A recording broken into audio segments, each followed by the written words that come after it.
What's the brief? You have to respond to something that makes you gasp with delight. And you know it right away. You go, da, da, da, da, da, da. Whoa, that's it. Briefs are not handcuffs or railroad tracks or whatever overused analogies we can use. I think they're thought starters.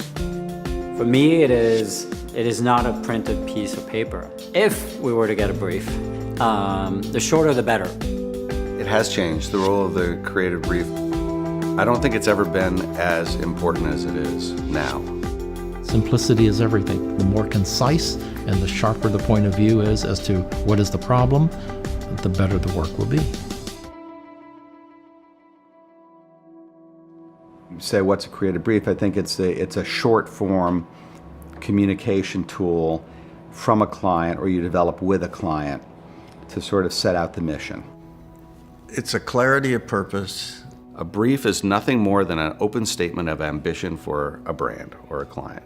That's all it is. And that can be put in any words you care, so long as it communicates the passion and conviction of your aim. The most important thing about the creative brief would be that it has to inspire the people who are given the task of solving the problem.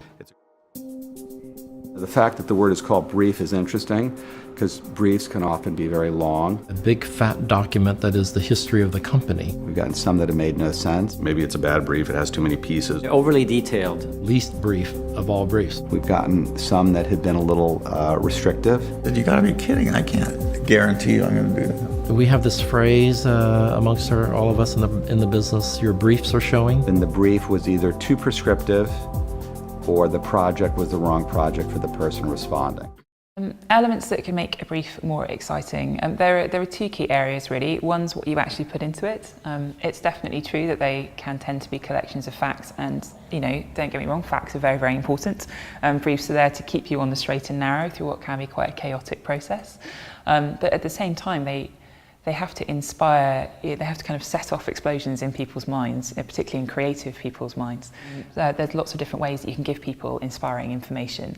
And that kind of takes you on to the second really important element, which is the actual creative briefing itself. I think, in the past, planners might have sort of put a creative brief under the door of the creative's office and sort of then gone away for a couple of weeks. And it's actually incredibly important how you transmit that information. Words on a page can be useful, lists of mandatories are also very useful. But what's worth considering is the format you have the absolutely best one for this particular project? Do you have to have the same one for every project that you do? It's just kind of encouraging people to think a little bit more freely, really. When the job of being an ad agency was more about making ads, the role of the creative brief was simply to tell you what media you were going to fill and what kind of message you were going to put in it. We're finally being charged with creating results, not just ads.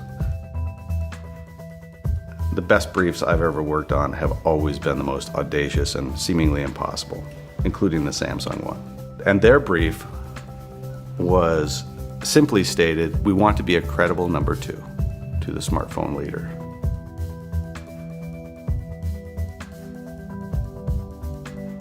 They came with a marketing problem. It wasn't like, hey, we really want to do a campaign to launch this new phone.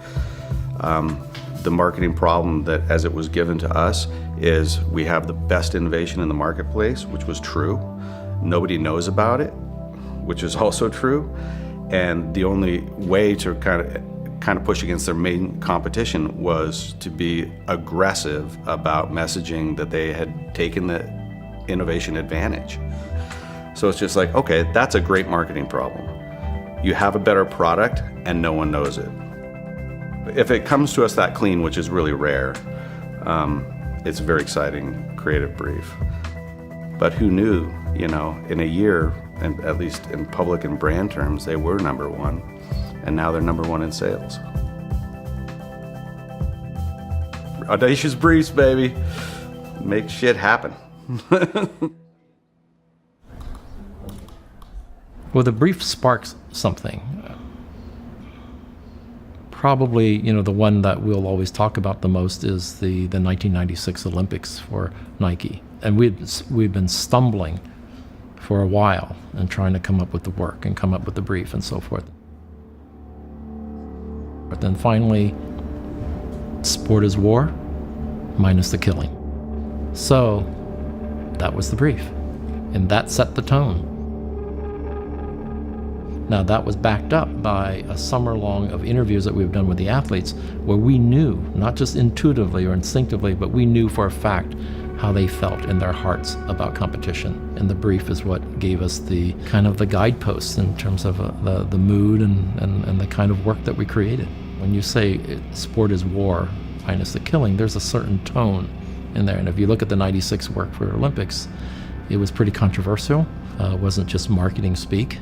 And it wasn't just creative for the sake of being cool or being creative. It spoke from the heart of the athlete. And so the tone was very aggressive.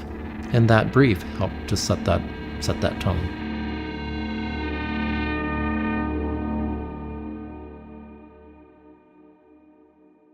I think your creative energy always has to come at a problem with the objective of creating the truest thing.